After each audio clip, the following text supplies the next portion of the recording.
Alors, bonjour et bienvenue dans cette nouvelle vidéo dans laquelle nous allons voir quelles sont les 6 règles du RGPD à respecter en ce qui concerne les données de santé. Pour cela, je vous propose d'accueillir sur notre chaîne Élise Guiodis, qui est avocate, afin de nous aider à y voir plus clair. Bonjour Élise, tu vas bien? Oui, très bien. Bonjour Elodie, ravie de vous retrouver pour cette nouvelle vidéo. Ravie de te revoir aussi. Alors Élise, tu es la fondatrice du cabinet Numétique Avocat et tu proposes une solution innovante appelée Numédoc qui permet notamment aux professionnels du bien-être d'obtenir des documents juridiques directement en ligne. Et puis, tu nous permets aussi, notamment au travers des nombreuses capsules juridiques qu'on fait sur notre chaîne YouTube et des webinaires que tu organises chaque année, de rendre plus abordable cette réglementation européenne appelée RGPD qui peut faire parfois tellement peur aux praticiens. Et donc, on va pouvoir aborder aujourd'hui les différentes règles qui découlent de cette réglementation. Avant de parcourir ces règles, ces 6 règles à respecter dans le cas de collecte de données de santé, est-ce que tu pourrais, Élise, d'abord nous rappeler ce que c'est qu'une donnée de santé? Bonne question Elodie. En effet, c'est pas toujours simple de comprendre qu'est-ce qu'une donnée de santé. Alors, une donnée de santé, c'est déjà une donnée personnelle, donc une donnée qui se rapporte à un individu comme moi, comme toi Elodie, comme vos clients. Pour les praticiens qui nous écoutent, une donnée de santé est une donnée personnelle. Mais la donnée de santé, c'est une donnée personnelle particulière. On dit qu'elle est sensible. D'accord? Elle fait l'objet, au niveau de la réglementation RGPD, d'une protection particulière. Ce sont des données qui sont relatives à la santé physique, mais pas que. Ça peut être aussi la santé mentale d'une personne, que ce soit sa santé physique mentale passée, présente ou potentiellement à venir. Donc, en fait, la manière de définir la donnée de santé, la définition qui est donnée par les textes, elle est très large.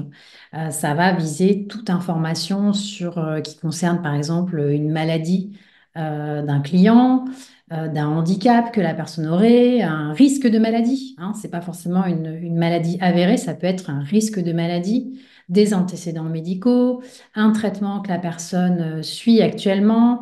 Enfin voilà, tous ces exemples-là que je cite, je sais par expérience que les praticiens du bien-être, comme les naturopathes, les réflexologues ou, je sais pas moi, les énergéticiens, souvent, très souvent, je sais qu'ils en collectent un certain nombre de données de santé. Donc voilà, c'est important qu'on fasse cette vidéo pour vous expliquer finalement quelles sont les principales règles RGPD à retenir quand on collecte des données de santé. Super. Donc, je te propose qu'on commence directement avec la première règle, maintenant qu'on sait un petit peu mieux de quoi il s'agit. Donc, les données de santé, OK. La première règle, on va dire, c'est de minimiser les traitements de ce type de données personnelles. Est-ce que Oui, tu peux tout à nous en dire fait. un peu plus? Tout à fait, Elodie. Minimiser. Alors, qu'est-ce que ça veut dire, minimiser les traitements de données personnelles de santé? Bon, déjà, il faut être capable d'identifier que vous êtes en train de collecter des données de santé, que ce soit de manière numérique ou papier, hein, parce que vous êtes un certain nombre à prendre note pendant une séance, une consultation d'informations que vous donne votre client pendant la consultation. Et donc, la première règle, le premier réflexe, c'est qu'il faut éviter, hein, dans la mesure du possible, de collecter des données de santé. C'est pour ça qu'on parle de minimisation. Il faut vraiment que vous ayez ce réflexe de dire, est-ce que c'est vraiment nécessaire que je prenne note des antécédents médicaux que ce que vient de m'expliquer mon client? Est-ce que c'est vraiment absolument nécessaire au regard du traitement, enfin du traitement de la consultation, de ce que je lui ai proposé de faire pour cette personne? Donc, il faut vraiment se dire ça. Je ne collecte que les données de santé absolument nécessaires au regard du suivi que je dois faire pour la personne. C'est ça la première règle de minimisation. Et puis, c'est aussi se dire, bah, finalement, OK, j'ai absolument besoin de collecter cette information de santé pour avoir un bon suivi. Combien de temps je conserve cette donnée? On ne conserve que le temps minimum nécessaire. C'est aussi ça la minimisation. Donc, on ne conserve pas 5 ans les données d'un client qu'on a vu et qu'on n'a plus jamais revu et qui ne servent plus à rien finalement, qui restent dormants dans un placard ou dans un ordinateur. Non, non, non, on ne conserve que le temps minimum nécessaire pour faire ce qu'on a à faire. Et puis ensuite, on doit supprimer définitivement les données collectées. C'est aussi limiter et encadrer les accès à ces données. En principe, seul vous, praticien, devez avoir accès à ces données sensibles, d'accord? Et si par hasard, il y a un tiers qui doit avoir un accès, par exemple, je ne sais pas moi, pour des questions techniques, de sécurité informatique, par exemple, il faut vraiment encadrer ces accès à ces données, puisque ce sont vraiment des données sensibles qui doivent nécessiter des protections particulières. Donc, en principe, c'est que vous qui devez avoir accès à ces données-là. Voilà pour la première règle. C'est déjà pas mal. Déjà pas mal de choses à faire, effectivement, à cadrer. C'est vrai qu'on me demande souvent quelle est la durée maximale à recommander pour la conservation des données de santé. Alors, vous l'aurez compris, hein, c'est vraiment la durée plus courte possible qu'il va falloir faire. C'est à chaque praticien de déterminer réellement ce qui est nécessaire pour lui, mais il faut rester vraiment dans ce côté minimum. Nous, par exemple, sur Jupiter, on recommande de supprimer les données de santé, donc toute la partie rendez-vous où on collecte ces données sensibles, de les supprimer au bout d'un an si on n'a plus, par exemple, de contact avec le client en question. De toute façon, si ça fait plus d'un an qu'on l'a plus vu, les données ne seront plus bonnes, même s'il revient au bout d'un an ou deux. Donc, c'est plus nécessaire de les conserver. Et par contre, rien n'empêche de conserver les autres données personnelles qui ne sont pas des données de santé, comme le nom, prénom, l'adresse mail, si jamais on veut reprendre contact avec lui un petit peu plus longtemps. Mais là aussi, hein, il faudra le faire à un minimum de durée et que ce soit cadré. Voilà. Ne pas oublier là non plus une donnée personnelle non de santé 20 ans après. Mm. Voilà, là aussi, il y a un cadre à respecter. Tout à fait, oui. Super. Donc, voilà pour la règle numéro 1. On passe à la règle numéro 2, Elise, ça te convient? Oui. Alors, la règle numéro 2, qui n'est pas des moindres non plus, ça va être de sécuriser les données. Là, on a vu qu'on les collectait, hein, qu'il fallait collecter le minimum de données possibles. Maintenant, il va falloir les protéger une fois qu'on les a collectées, mettre en place des mesures de sécurité adaptées pour protéger les données, par exemple, contre une perte, une atteinte à l'intégrité, un accès non autorisé. Là aussi, tu peux nous détailler un petit peu plus, Élise, tout ça? Oui, tout à fait. Alors, je ne suis pas une experte en sécurité, mais voilà, ça, c'est une règle qui est très importante. Sécuriser les données personnelles et encore plus quand il s'agit de données personnelles de santé, puisque vous l'avez compris, données de santé égale données sensibles, et donc on doit encore plus que les autres les protéger contre une atteinte non autorisée. Donc, c'est quoi une atteinte non autorisée? C'est un accès, par exemple, votre ordinateur se fait attaquer par un cyberattaque, ou alors, je ne sais pas, ça peut être une perte, vous perdez votre ordinateur, ou je ne sais pas, il tombe en panne, et là, vous n'avez pas fait de sauvegarde. Le fait d'avoir complètement perdu les données, alors là, en l'occurrence, quand on utilise Jupiter, la question ne se pose pas, puisque tu mets en place des sauvegardes, mais quand on n'utilise pas un système comme celui-ci et qu'on n'a pas fait de sauvegarde, et qu'on perd totalement les données qu'on a collectées de son client, eh bien, il faut savoir que c'est une atteinte à la sécurité des données. Donc, ça veut dire qu'il faut que quand on est un professionnel du bien-être, on mette en place des mesures de sécurité adaptées. D'accord? Alors, vous n'êtes pas un professionnel de la sécurité informatique comme moi, mais pas que d'ailleurs, pas que la sécurité informatique, ça peut être aussi la sécurité de vos locaux. Hein, d'accord? Voilà, il y a ces deux niveaux-là. Pour ceux qui ne savent pas vraiment ce que c'est que la sécurité, peut-être que le mieux, c'est de vous orienter vers le guide qui a été publié d'ailleurs la CNIL, a publié une mise à jour de son guide en 2023. Donc on mettra le lien, Elodie, sous la vidéo pour que les praticiens puissent aller consulter ce guide. Alors, il est assez volumineux, donc ne prenez pas peur, et il est fait par thématique.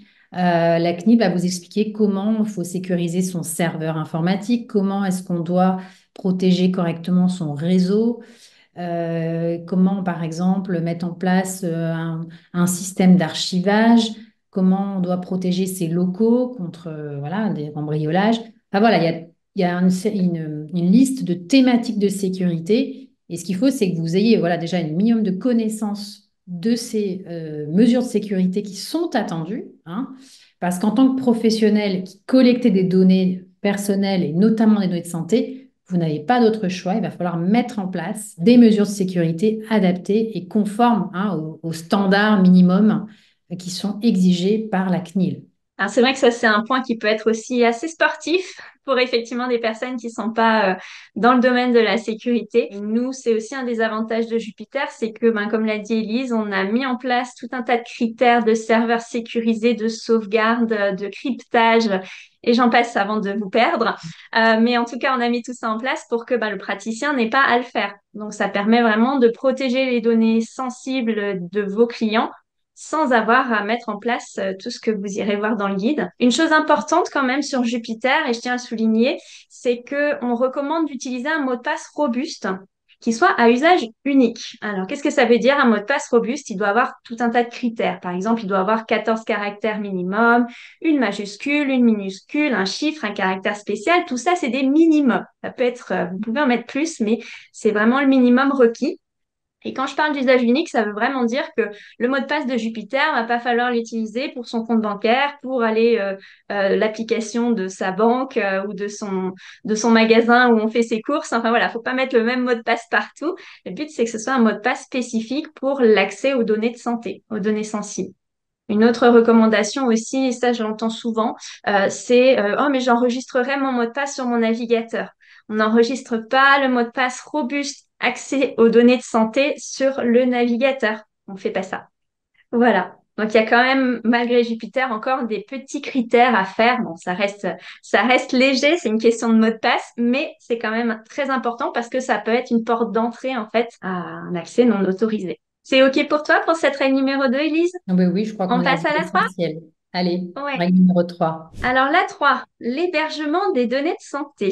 Tout à fait. L'hébergement, c'est aussi une des règles, un des réflexes à avoir quand on collecte des données de santé. Il faut se poser la question de leur hébergement. Il y a deux possibilités. Soit les données de santé que vous collectez de vos clients, vous les stockez sur votre ordinateur, d'accord? Ou dans vos, pour ceux qui font de la collecte papier, dans vos armoires. Et auquel cas, sur cette règle numéro 3, vous ne serez pas concerné. Il n'y a pas d'obligation spécifique par rapport à leur hébergement, parce que vous les stockez sur vos propres systèmes, euh, hormis les règles de sécurité hein, dont on a parlé, et puis des autres règles qu'on va évoquer un peu plus loin. En revanche, si vous êtes un professionnel du bien-être qui souhaitait externaliser l'hébergement des données de santé de vos clients, c'est-à-dire finalement ne pas les stocker sur votre ordinateur ou dans vos armoires, mais de choisir un outil tiers, un logiciel par exemple, un cloud, pour aller stocker ces données-là. Dans ce cas-là, réflexe absolu à avoir, ce qui fait partie des obligations légales prévues par le Code de la santé publique. Il va falloir, il n'y aura pas d'autre choix, faire appel à un hébergeur tiers qui est certifié données de santé, qui a une certification HDS très importante. Donc, ça veut dire qu'on ne peut pas mettre des données de santé sur le cloud de Google, par exemple, pour citer un exemple très concret, parce que je sais que vous êtes un certain nombre à utiliser Google, pas forcément pour stocker des données de santé, mais voilà, on peut stocker ses photos, par exemple. Ou par exemple sur son iCloud, ce ne sont pas des systèmes HDS, d'accord, suffisamment adaptés pour pouvoir héberger des données sensibles comme des données de santé. Donc voilà, très important. Et si vous ne savez pas finalement si votre système cloud, votre système logiciel, il présente cette certification HDS, dans ce cas-là, il faut aller vérifier. Il y a une liste des hébergeurs qui ont cette certification qui est publiée, d'accord, par notre gouvernement et que vous pouvez retrouver. On mettra aussi le lien, Elodie, pour que vous puissiez aller voir finalement si la solution que vous utilisez, elle a bien cette certification HDS. Voilà pour la troisième règle. Est-ce que tu veux rajouter peut-être quelque chose, Elodie, de ton côté? Oui, alors toujours un petit mot par rapport à nous. Nos solutions, bien sûr, elles sont conformes, que ce soit le logiciel de gestion Jupiter ou la plateforme de prise de rendez-vous en ligne monprodubiennet.fr. Elles sont toutes les deux hébergées sur des serveurs français très sécurisés, agréés pour les données de santé. Bien sûr, pour rester en conformité avec le RGPD et vous permettre de protéger tranquillement vos données sans devoir chercher un serveur sécurisé, mettre les données dessus. Tout est déjà intégré sur Jupiter. Petite aparté, on m'a parfois demandé aussi si pourquoi Jupiter fait pas de la partie de la liste des hébergements de données de santé. Alors Jupiter est sur des hébergements de données de santé, mais en soi c'est un logiciel de gestion, donc vous le retrouverez pas dans la liste. Hein, donc on vous met le lien dans la description. Par contre, Jupiter est sur les serveurs d'AZ Network. Là, vous retrouverez ces hébergements de santé directement dans la liste. Tu fais bien de le préciser, en effet. Passons à la règle numéro 4, qui est d'informer et d'obtenir le consentement des personnes concernées. Donc ça, c'est un point aussi souvent qui pêche chez les praticiens que nous accompagnons, Elodie et moi, au-delà de la règle de minimisation, de la règle de sécurité, de la règle HDS qu'on vient d'évoquer. On doit en plus avoir ce réflexe d'informer et de recueillir le consentement express et préalable de ses clients avant de collecter leurs données de santé. C'est obligatoire, ça fait partie des obligations prévues par le RGPD. Donc, ça veut dire que là, il y a vraiment deux actions que vous devez prévoir en tant que praticien. C'est déjà prévoir une politique d'information sur les données personnelles pour informer vos clients et peut-être plus largement les personnes concernées par vos traitements de données personnelles de vos intentions, pourquoi vous voulez collecter leurs données de santé. Et puis, plus loin, c'est aussi les informer de la manière dont vous traitez leurs données personnelles. Combien de temps vous les conservez, quelles mesures de sécurité vous avez mis en place. Par exemple, précisant votre politique, si vous êtes un client et que vous utilisez le logiciel Jupiter, précisez-le. Rappelez aussi dans cette politique d'information quels sont les droits des personnes concernées, comme leur droit d'opposition, leur droit d'accès ou de rectification.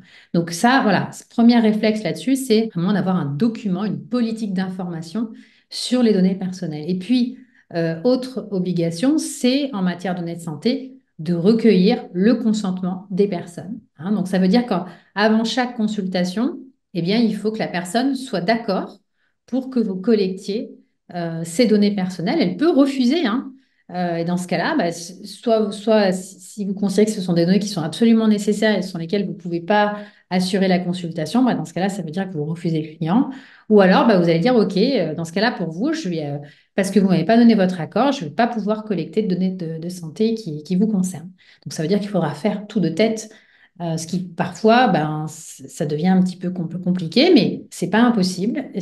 Mais voilà, il faut qu'il y ait ce consentement. Donc, au-delà de la politique d'information, c'est aussi prévoir un formulaire pour recueillir le consentement en début de séance. Si par exemple, vous recevez des clients dans vos locaux, en début de séance, prévoyez un petit formulaire avec une petite case à cocher où voilà, vous recueillez le consentement sur les données de santé, sur la collecte de données de santé. Et toi, Elodie, bah, peut-être que tu peux, à ce niveau-là, au niveau de la recueil du consentement, nous dire ce que tu as prévu sur le logiciel Jupiter. Parce que toi aussi, là-dessus, tu facilites finalement la partie paperasse administrative grâce à ton logiciel.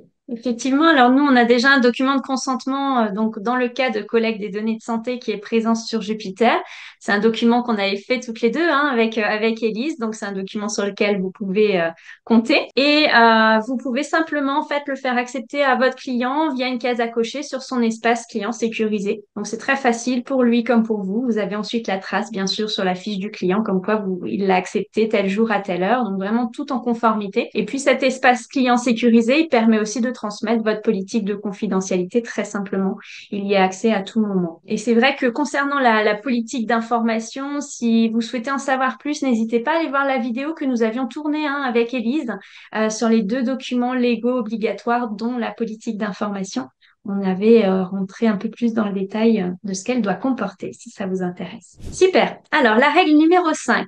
Il va falloir renseigner ses collègues de données de santé dans votre registre de traitement. Alors, Oui. Élie, dis-nous-en un peu plus sur ce registre. Oui, autre règle à respecter quand on collecte des données de santé, eh bien, il va falloir qu'on renseigne cette activité dans son registre de traitement, puisque vous savez, en tout cas, vous êtes censé savoir qu'en tant que praticien du bien-être, qui collectez régulièrement des données personnelles, dans le cadre de votre activité, bah, vous devez tenir un registre de traitement.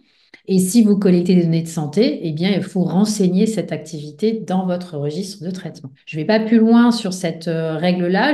Je vais peut-être là-dessus, Élodie, tu veux rajouter quelque chose avant de passer à la dernière règle? Effectivement, peut-être pas besoin de rentrer plus en détail, puisque là aussi, je ne sais pas si tu te rappelles, mais on avait tourné une vidéo spécifique sur ce sujet de registre de traitement. Donc, on vous mettra là aussi le lien dans la description. N'hésitez pas à aller la voir si ce sujet vous intéresse ou vous voulez en savoir plus. Passons à la règle numéro 6, qui est donc l'analyse d'impact si le traitement de données de santé concerne des personnes vulnérables comme des mineurs, des malades ou des personnes âgées, ce qui peut arriver pour les praticiens du bien-être. Est-ce que tu peux nous en dire un peu plus? Oui, alors ça c'est une règle RGPD un peu particulière et elle va concerner certains praticiens du bien-être. En fait, cette règle RGPD, elle oblige les professionnels à faire une analyse particulière, donc une analyse d'impact lorsqu'une activité est faite sur des données personnelles et que cette activité, elle est susceptible d'engendrer un risque élevé pour les droits et libertés des personnes concernées par ce traitement. Bon, c'est un peu obscur tout ça. Mais bon, voilà, il faut retenir que pour certaines activités sur des données personnelles, on a une analyse d'impact à faire. La CNIL a fixé une liste de critères qui vous permet, en tant que professionnel, de savoir il faut faire ou pas cette analyse d'impact. Et elle nous dit que si on remplit minimum deux critères sur les 9, eh bien, pas loupé, on est sur l'obligation de faire cette analyse d'impact. Le fait de collecter des données de santé constitue un des 9 critères. D'accord? Donc, si vous en remplissez un deuxième, eh bien, vous êtes tenu de faire cette analyse d'impact. Et il se trouve que quand les traitements de données personnelles concernent des personnes vulnérables, qu'est-ce qu'une personne vulnérable? Un mineur est une personne vulnérable, quelqu'un de malade, d'accord, qui a atteint un cancer, par exemple, ou qui est voilà, qui a une maladie importante, une personne âgée, donc tous ces types de personnes-là sont considérées comme des personnes vulnérables. Et donc, on est aussi sur la personne vulnérable, c'est un deuxième critère. Donc, si en tant que praticien du bien-être, vous collectez des données de santé d'une personne vulnérable, vous remplissez deux critères sur les 9 et bim, du coup, vous tombez dans l'obligation RGPD de cette règle numéro 6, hein, qui est de faire cette analyse d'impact. Donc voilà, je pense que dans cette vidéo, on va peut-être s'arrêter là. On vous a présenté cette règle d'analyse d'impact. C'est quand même une règle un peu particulière sur laquelle, il me semble, avec Elodie, on s'est dit que ça méritait une vidéo spécifique. On en fera une, hein. Elodie, tu nous confirmeras pour que voilà, les praticiens qui sont concernés par cette obligation puissent comprendre comment faire cette analyse d'impact. Et puis ceux qui seraient complètement allergiques, qui ne voudraient pas du même pas en entendre parler, ça veut dire que quand vous avez des clients qui sont des mineurs, des personnes âgées ou des personnes malades, pour ces gens-là, leur réflexe à avoir, c'est de pas du tout collecter de données de santé. Et là, dans ce cas-là, au moins, vous remplissez pas ces deux critères qu'on vient d'évoquer. Voilà. Elodie, est-ce que tu veux compléter? Je pense que c'est effectivement quelque chose d'important, comme le registre, que ça ait sa propre vidéo, ça le mérite. Donc effectivement, on fera une vidéo dédiée là-dessus, sur l'analyse d'impact. Comme ça, on pourra rentrer un peu plus dans le détail, un peu plus expliquer ce qu'il faut faire. Parfait. Bon, ben, je te remercie, Élise. Je pense que les règles à respecter dans le cas des données de santé que vous collectez de vos clients, ben, ce sera désormais plus clair. En tout cas, on l'espère. Sachez-nous que de notre côté, le logiciel Jupiter, il vous permet en tant que praticien de collecter et protéger les données de santé de vos clients en toute conformité avec le RGPD.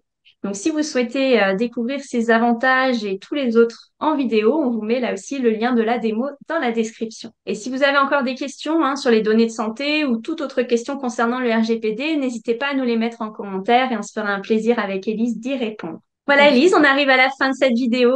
Merci beaucoup pour cet échange d'aujourd'hui et toutes les infos que tu nous as encore partagées. Je t'en prie, avec plaisir. Très belle journée à tous et à bientôt dans une prochaine vidéo.